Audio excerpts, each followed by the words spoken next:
Abzan Elves just won an RCQ. That's what we're going to be talking about in today's Deck Tech video. That's right, everybody. Elves just won an RCQ in France, and holy smokes.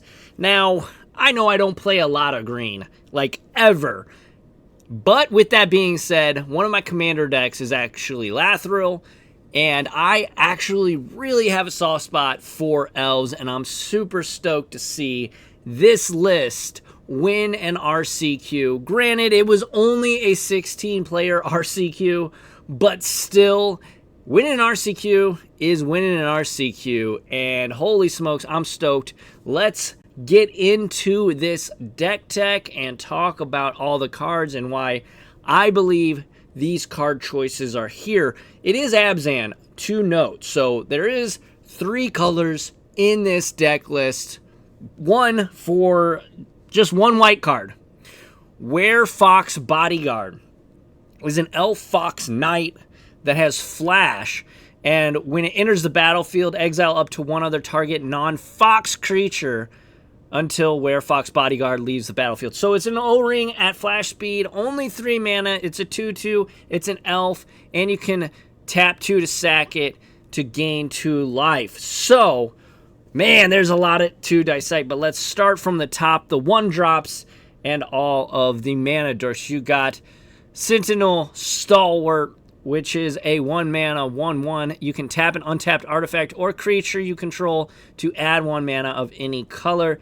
You got Dwynen's Elite. When it enters the battlefield, create a 1/1. Of course, you've got Elvis Mystic and Llanowar Elves as 4 ofs. Elvish Warmaster, one of the more powerful elves in your arsenal. It is a 2-mana 2/2 elf warrior. Whenever 1 or more other elves enter the battlefield under your control, you get to make an elf warrior creature token. This ability only triggers once per turn, but still you are going to grow your board very quick, and it has a 7-mana activated ability. Elves you control get +2/+2, gain Death Touch until end of turn. Then we have Jaspara Sentinel. It has reach, and it's a mana dork. Then you have Jaspara Sentinel. It is a 1-mana 1/2 with reach, and you can tap an untapped creature you control to add 1 mana of any color. Leaf Crown Visionary, 2-mana 1/1 that is an elf lord, so it gives all your other elves +1/+1. And whenever you cast an elf spell, you may pay 1. If you do, draw a card. We already talked about Llanowar Elves. Shaman of the Pack. This is going to be your finisher most of the time you play it. And Werefox Bodyguard, we already talked about. Talking about the non-creature permanents here and spells. We've got Court of Calling, of course, and Collected Company. You're going to be using, Cord to find your Shaman of the Pack, your Werefox Bodyguard when you need it, and then Collected Company, of course. One of the most tried and true ways in these small green decks. And then our mana base is pretty standard. We are playing Razor Verge and Temple Garden, but you got Unclaimed Territory, Secluded Courtyard, and of course Cavern of Souls, which my fellow control mages are not happy to see this card as a 4 of, but absolutely a must play in this one. And Boseiju Who Endures. The sideboard, just a smattering of 1 ofs, and then 2 Vivian Monstrous advocates. But let's talk about this main deck and why I think it won.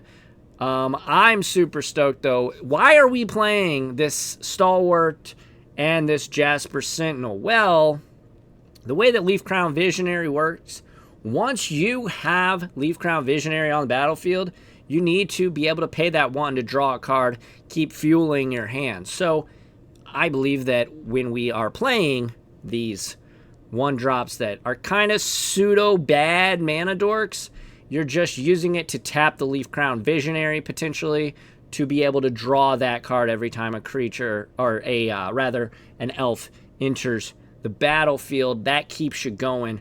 And I love the inclusion of white in this deck. Like, Werefox Bodyguard, I didn't even know this card was an elf, to be honest. It doesn't really look like an elf in the picture. It just kind of looks like a fox, in my opinion. But it is an elf, and it's a very good elf. A lot of the times, you'll get into positions with these low-to-the-ground creature decks, especially with elves, that you can't really you can't push enough damage across, especially if you've ever tried an elf deck in Pioneer. You can't push enough damage across. And with this Werefox, you're going to be able to tag big things like a Vein Ripper, right? Like a Shieldred. Just problematic cards, problematic creatures that you typically would not be able to deal with. Just, because a lot of decks will get bigger than your elves. So a lot of the times, you just put up a brick wall against these elf decks, and they're just not able to win. But with Werefox Bodyguard, able to tag an opposing big old nasty creature, definitely understand why it's here. And of course, Shaman of the Pack is the finisher. You play this late in the game, you could be draining and gaining 9+ damage. If you have like a ton of elves in play, you definitely want your Shaman of the Packs. And then of course, Dwinnen's Elite, War Master. War Master is going to be a great way to win the game, like I already said. And then Leaf Crown Visionary is kind of your engine. This all makes sense. It's a very straightforward deck, though. A ton of 4-ofs, right? We have 1, 2, 3, 4, 5, 6, 7, 8, 9 4-ofs. And then you've got Stalwart and Werefox Bodyguard as your a 2-of and a 4-of, or 3-of rather. But yeah, I mean, this deck won an RCQ. Let's take a look at MTG Top 8 and see what it played against. Quintorius combo, Rakdos midrange, Rakdos sack, Amalia, Mono Red Devotion, and 2 blue-white Spirit decks. So all of these decks are creature decks. Now, how would this deck do against like a control meta? Probably not great, right? And Lotus combo can go off on turn 3. Can this deck win on turn 3? Probably not. So that would be another, if your meta game is full of control or Lotus combo, probably not want to bring this to the tournament. But I don't know. This looks super dope to me. I am stoked to see elves kind of popping up, and maybe people can iterate on this and really try to hone in the correct numbers. Is this the correct numbers? Well, they won an RCQ with it. They are able to go to the RC, and maybe they'll do well at that with this. We shall see. But yes, this is a very straightforward list.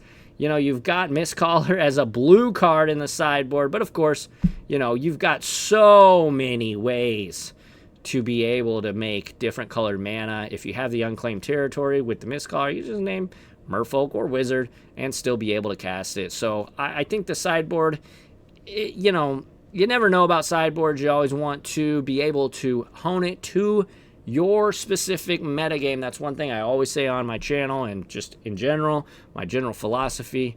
Don't just rip an exact 75 off the internet. Hone it to your meta. Hone it to your meta.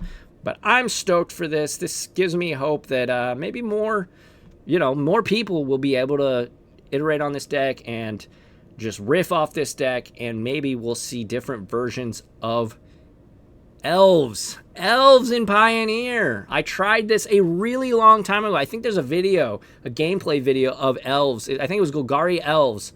I tried on my channel, on this very channel, many moons ago. So if you want, you can go check that out. But yeah, elves. Yeah, Abzan Elves is here. Is it here to stay? I don't know. Amalia is insane. There's a lot of excellent decks in the format, but at least for one tournament, Elves was able to take the crown. But let me know, are you an Elves fan? I would love to hear your thoughts and opinions. Keep it civil in the comments. Like, comment, subscribe, ring the bell icon, all the YouTuber phrases and things like that. I appreciate you. I'm Les Alex, and until the next one, I will catch you all on the flippy flop. Adios!